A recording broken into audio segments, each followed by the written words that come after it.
اللہ کا انصاف۔ ایک شخص تھا تو غریب لیکن انتہائی خوشبخت تھا۔ اس کا گھرانہ ایک بیوی، 5 بچوں، 2 بہنوں اور بوڑھی والدہ پر مشتمل تھا۔ اس شخص کی ایک پسماندہ علاقے میں سبزی کی دکان تھی۔ نہ تو اس کے پاس مال تھا کہ کسی اچھی جگہ دکان لے سکتا، نہ اتنے وسائل تھے کہ اس سے بہتر سامان رکھتا۔ اس کا گھر بھی بوسیدہ اور ٹوٹا پھوٹا تھا۔ مجازی طور پر ہی اسے گھر کہا جا رہا ہے، ورنہ صرف ایک کمرہ اور چھوٹا سا صحن تھا۔ سارا گھرانہ اسی ایک کمرے میں سوتا، بلکہ کچن نہ ہونے کے باعث وہ کھانا بھی اسی کمرے میں پکاتے تھے۔ جب وہ شخص شام کو گھر لوٹتا، اس کے ہاتھ میں سبزی، گوشت اور روٹیاں ہوتیں۔ اس کے گھر والے خوش دلی اور خندہ پیشانی سے اس کا استقبال کرتے۔ اس کے ہاتھ سے سامان پکڑتے اور کھانا تیار کرنے میں لگ جاتے۔ ہر روز انہیں گوشت میسر نہیں آتا تھا۔ جب سیل اچھی ہوتی تو وہ گوشت خریدتے، ورنہ سبزیوں پر ہی گزارا کرتے۔ ان کے پڑوس میں اعلیٰ عدلیہ کے ایک قاضی صاحب رہائش پذیر تھے۔ وہ اس خاندان سے بہت متاثر تھے کہ یہ لوگ غربت اور تنگی کے باوجود انتہائی صابر و شاکر تھے۔ قاضی صاحب اکثر ان لوگوں کی مثال دیتے کہ میں نے زندگی میں ان سے زیادہ سعادت مند گھرانہ نہیں دیکھا۔ جب شام کو صاحب خانہ دکان سے لوٹتے ہیں تو سب گھر والے پرجوش انداز میں ان کا استقبال کرتے ہیں۔ اس موقع پر اکثر ان کے گھر سے حمد و ثنا کے کلمات کی آوازیں آتی ہیں۔ میری یہ خواہش ہوتی ہے کہ میں اس خوش نما منظر سے محظوظ ہو سکوں۔ پھر یہ لوگ کھانا تیار کرتے ہیں اور بڑے برتن میں ڈال کر سب مل کر کھاتے ہیں۔ ان کے کھانے کا اختتام بھی اللہ تعالیٰ کی حمد و ثنا اور مسنون دعاؤں پر ہوتا ہے۔ آخر میں یہ اپنے بوسیدہ لیکن صاف ستھرے بستروں پر بڑی خوشی اور قناعت کے ساتھ آرام کرتے ہیں۔ یہ کسی بڑے دنیاوی مال و متاع کی تمنا نہیں رکھتے تھے۔ ان کی صرف یہی خواہش تھی کہ صحت و عافیت کے ساتھ ان کی زندگی گزرتی رہے اور انہیں کسی انسان کا محتاج نہ ہونا پڑے۔ موسم خزاں کی ایک شام تھی۔ یہ لوگ حسب معمول اپنے سربراہ خانہ کے منتظر تھے۔ دروازے پر دستک ہوئی۔ ان لوگوں نے دروازہ کھولا تو سامنے 3-4 پولیس والے کھڑے تھے۔ ان کے ساتھ ایک ایمبولینس بھی تھی۔ پولیس والوں نے انہیں یہ افسوسناک خبر دی کہ صاحب خانہ ایک ٹریفک حادثے میں جاں بحق ہو گئے ہیں۔ ہوا کچھ یوں کہ اس شخص نے شام کے وقت اپنی دکان بند کی، پڑوس میں قصاب کی دکان سے گوشت خریدا، نامبائی سے روٹیاں لیں اور سبزیوں کا تھیلا، گوشت اور روٹیاں لے کر گھر کی طرف چل پڑا۔ سڑک عبور کرتے ہوئے ایک تیز رفتار گاڑی نے اسے کچل دیا اور یہ بیچارہ موقع پر ہی جاں بحق ہو گیا۔ اس دلخراش سانحہ کی وجہ سے قرب و جوار کے لوگ بھی جمع ہو گئے۔ انہوں نے متوفی کی تجہیز و تکفین کا بندوبست کیا۔ اگلے دن صبح کے وقت اس کی نماز جنازہ ادا کر کے اسے دفن کر دیا گیا۔ سارے گھر کی کفالت کا انحصار اس اکیلے شخص کی آمدنی پر تھا۔ اب سب سے بڑا مسئلہ یہ تھا کہ گھر کیسے چلایا جائے۔ اس شخص کے سب سے بڑے بیٹے کی عمر 15 سال تھی۔ یہ ہائی اسکول میں زیر تعلیم تھا۔ اس نے تعلیم کو خیر بات کہہ دیا اور اپنے باپ کی دکان کھول لی۔ زندگی پھر اسی روٹین سے گزرنے لگی، لیکن اب ان کی مسکراہٹیں غائب ہو چکی تھیں۔ سب لوگ افسردہ رہتے، کھانا کھاتے وقت بھی اکثر ان کی آنکھیں بھیگی رہتیں۔ اس گھر کی سعادت اس گھر کے محبوب کے ساتھ ہی دفن ہو گئی تھی۔ یہ انتہائی مشکل دن سست روی سے گزرتے رہے، یہاں تک کہ 3 سال گزر گئے اور بڑے بیٹے کی عمر 18 برس ہو گئی۔ ایک دن اچانک اسے حکومت کی طرف سے فوجی خدمات کے لیے طلب کر لیا گیا۔ والد کے بعد گھر کا سارا انحصار اسی لڑکے پر تھا۔ گھر والے پھر بہت پریشان ہوئے کہ اب کیا کرنا چاہیے۔ وہ سب سوچ بچار کرنے لگے کہ یا دوسرے بیٹے کو اسکول چھڑوا کر دکان پر بٹھا دیا جائے۔ ایسی صورت میں اس کی تعلیم کا کیا بنے گا؟ اگر وہ اپنی تعلیم جاری رکھتا ہے تو گھر والوں کا گزارا کیسے چلے گا؟ بہت زیادہ سوچ بچار کے بعد وہ اس نتیجے پر پہنچے کہ انہیں یہ گھر فروخت کر دینا چاہیے تاکہ اپنے بڑے بیٹے کی جبری فوجی خدمت کے عوض میں پیسے جمع کروائے جا سکیں۔ قارئین کرام، یہ لوگ عراق میں رہائش پذیر تھے۔ وہاں یہ قانون تھا کہ ہر گھر سے ایک نوجوان کو حکومت زبردستی فوج میں بھرتی کر لی تھی اور اس پر معاوضہ بھی کچھ نہ دیتی تھی۔ ہاں، اگر کوئی اس جبری مشقت سے بچنا چاہتا تو اس کے لیے لازم تھا کہ وہ سرکاری خزانے میں 4000 دینار جمع کروائے۔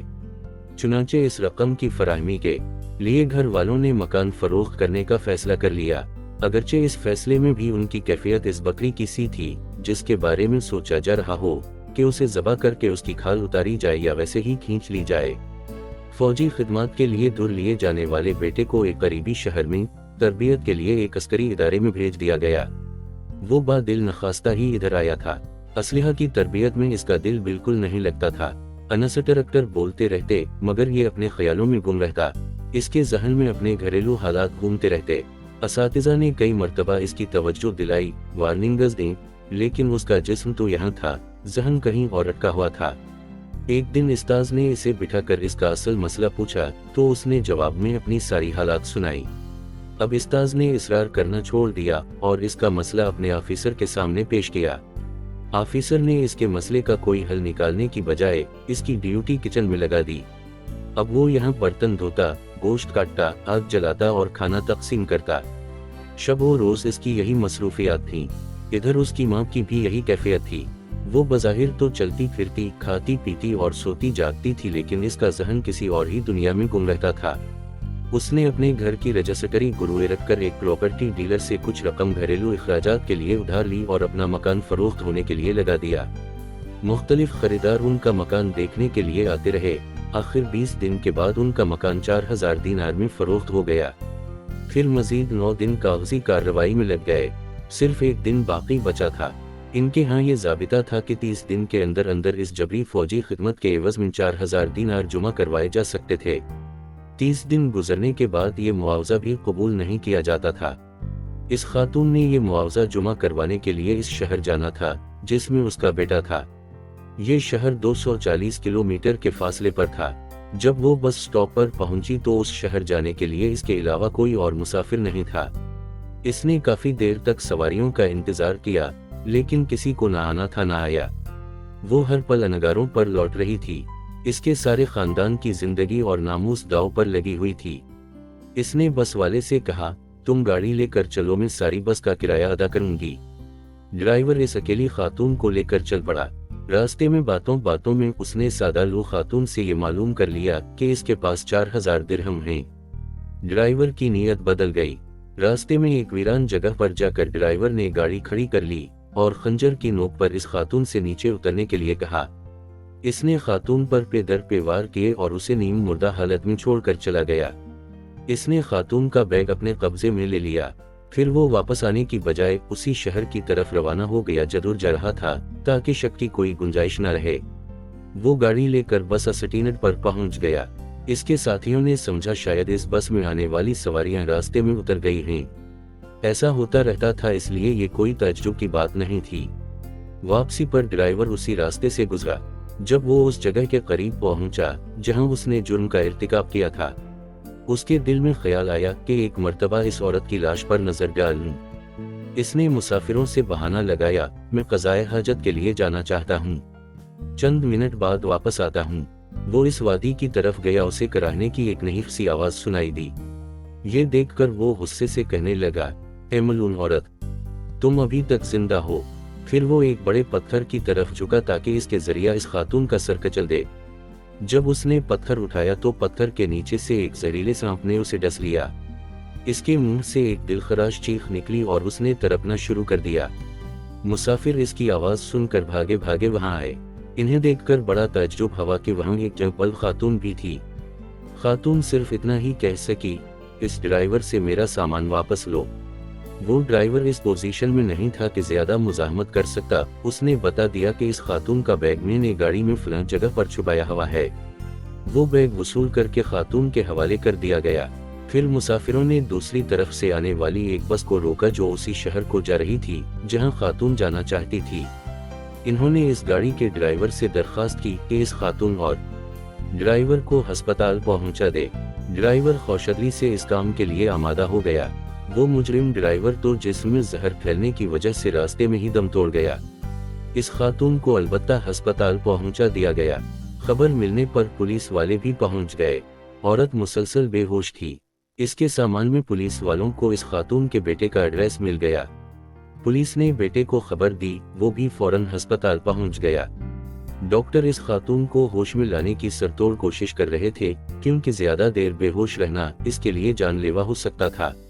اگلے دن اسے ہوش آیا، اس نے ہلکی سی آنکھیں کھولیں، بیٹے پر نظر پڑی تو ماں کا چہرہ خوشی سے کھل اٹھا۔ اس نے اپنے بیٹے سے صرف اتنا کہا، بیٹا میں رقم لے آئی ہوں، جبری فوجی خدمات کا معاوضہ ادا کر کے فوری رخصت حاصل کر لو۔ پھر اس پر غنودگی سی طاری ہو گئی۔ لڑکے نے وہ رقم جمع کروا دی اور اسے اجازت مل گئی۔ اس خاتون کی حالت آہستہ آہستہ سنبھلنے لگی۔ ایک دن آیا کہ وہ ہسپتال سے مکمل صحت یاب ہو کر فارغ ہو گئی۔ اس واقعہ کی شہرت ہر طرف پھیل گئی۔ اس واقعہ میں اللہ تعالیٰ کی قدرت کے کئی مظاہر تھے۔ ڈرائیور پہلی مرتبہ اسے نیم مردہ حالت میں چھوڑ گیا۔ واپسی پر اگر ڈرائیور وہاں نہ رکتا تو شاید کسی کو اس خاتون کے بارے میں بالکل پتہ نہ چلتا، کیونکہ اس وادی کی طرف کوئی جاتا ہی نہ تھا۔ زہریلے اور موذی جانوروں کی وجہ سے چرواہے بھی ادھر کا رخ نہیں کرتے تھے۔ اس عورت کی آواز اتنی نحیف تھی کہ کسی کو سنائی نہ دیتی۔ اگر ڈرائیور سانپ کے ڈسنے سے اتنی زور سے نہ چیختا تو کوئی اس عورت تک نہیں پہنچ سکتا تھا۔ اگر اس عورت کو اسی شہر میں جو اس کی منزل تھی نہ پہنچایا جاتا تو وہ اپنے بیٹے تک نہ پہنچ پاتی۔ اگر اسے چند لمحوں کے لیے ہوش نہ آتا تو وہ اپنے بیٹے کو یہ نہ بتا پاتی کہ رقم کا انتظام ہو گیا ہے۔ نتیجتاً اس کے بیٹے کو جبری فوجی خدمات سے رہائی نہ ملتی۔ یہ سب اس علیم و قدیر ذات کی تدبیریں تھیں کہ ہر گتھی سلجھتی چلی گئی۔ جب اس قصے کا چرچا ہوا تو یہ بات ان کے سابقہ پڑوسی جج صاحب تک بھی پہنچ گئی۔ انہوں نے اپنے دوست و احباب اور محلہ داروں سے کہا کہ ضرورت اور آزمائش کی اس گھڑی میں ان لوگوں کی مدد کرنی چاہیے۔ ان لوگوں نے پیسے اکٹھے کر کے ان کا مکان خریدنے والے شخص سے رابطہ کیا۔ اس تک بھی یہ واقعہ پہنچ چکا تھا، وہ بھی خوشی خوشی یہ مکان واپس کرنے پر تیار ہو گیا۔ رقم اتنی جمع ہو چکی تھی کہ 4000 دینار جمع کروانے کے باوجود 3000 دینار بچ گئے۔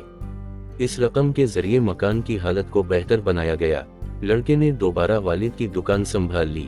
اب صورتحال بدل چکی تھی۔ اس کے پاس دور دراز سے گاہک آنے لگے تھے۔ ہر وقت خریداروں کا تانتا بندھا رہتا۔ کچھ عرصے بعد اس نے اپنی دکان نسبتاً بہتر جگہ پر منتقل کر لی۔ اس کا کاروبار خوب چل نکلا۔ اب زندگی بڑی آسودگی سے گزر رہی تھی۔ حسرت و تنگی میں بھی وہ لوگ اللہ کے ذکر اور شکر کو نہیں بھولے تھے۔ اب آہستہ آہستہ فراخی آ رہی تھی تو اب بھی وہ سپاس گزاری کے جذبے سے سرشار رہتے تھے۔ کئی سال گزر گئے۔ ان کے بچے یک کے بعد دیگر تعلیم سے فارغ ہونے لگے۔ ایک بیٹا انجینئر بن گیا، دوسرا ڈاکٹر اور تیسرا آرمی آفیسر بن گیا۔ اب ان کا کھانا صرف چائے روٹی یا روٹی اور سبزی نہیں ہوتی۔ حالات اب ایسے نہیں رہے کہ انہیں کبھی کبھار گوشت میسر آتا ہو۔ ان کے دسترخوان پر انواع و اقسام کے کھانے ہوتے ہیں۔ یہ خاندان لوگوں کے لیے بہترین مثال ہے کہ یہ لوگ تنگی اور فراخی کسی حال میں بھی اللہ تعالیٰ کو نہیں بھولے۔ 1385 حمزہ ہجری میں ایک وقت ایسا بھی آیا کہ یہ خاندان دجلہ کے کنارے بغداد کے بڑے پل کے قریب ایک بہت بڑے محل نما گھر میں منتقل ہو گیا۔ اب یہ خاندان 4 خاندان بن چکے ہیں۔ تینوں بڑے بیٹوں کی شادیاں ہو چکی ہیں۔ اللہ تعالیٰ نے انہیں اولاد کی نعمت سے بھی نواز رکھا ہے۔ اب بھی اس گھر کے سب افراد محبت اور احترام کے اٹوٹ رشتے میں جڑے ہوئے ہیں۔ کبھی انہیں ایک دوسرے سے شکایت پیدا نہیں ہوئی۔ والد کی وفات سے لے کر ان کی والدہ ہی گھر کی سربراہ ہیں۔ گھر کا ہر فرد ان کی رائے کا بے حد احترام کرتا ہے۔ اس سے پہلے کہ ہم اس واقعہ کو ختم کریں، اس کے سب سے اہم نقطے کی طرف توجہ دلانا چاہتے ہیں۔ اس خاتون سے پوچھا گیا، جب ڈرائیور نے خنجر کے پیدر پہ وار کر کے آپ کو ایک ویران بیابان میں پھینک دیا تھا، اس وقت آپ کی کیفیت کیا تھی؟ اتنا زیادہ خون بہہ جانے اور اتنے گہرے زخم لگنے کے باوجود آپ کس طرح زندہ رہیں؟ خاتون نے بتایا، اس ساری مدت کے دوران میری زبان پر بس یہی الفاظ تھے، اے آسمان و زمین کے مالک، تو میری حالت کو جانتا ہے۔ اپنی قدرت سے میرے لیے بیٹے کی جبری فوجی خدمت کا معاوضہ صحیح وقت پر پہنچانے کے اسباب مہیا فرما دے تاکہ وہ گھر واپس آ سکے اور اپنے گھر والوں کی کفالت کی ذمہ داری نبھا سکے۔ اللہ تعالیٰ نے اس خاتون کی دعا قبول فرما لی۔ اس کا مال و اولاد دونوں اسے دوبارہ مل گئے۔ مالک حقیقی نے اس کے دشمن سے انتقام بھی لے لیا اور ان کی تنگی و حسرت بھی فارغ البالی اور آسودگی میں بدل گئی۔ سچ فرمایا اللہ کے رسول صلی اللہ علیہ وسلم نے، مظلوم کی بددعا سے بچ کر رہو کہ اس کے اور اللہ کے درمیان کوئی رکاوٹ نہیں ہوتی۔ Please like and subscribe.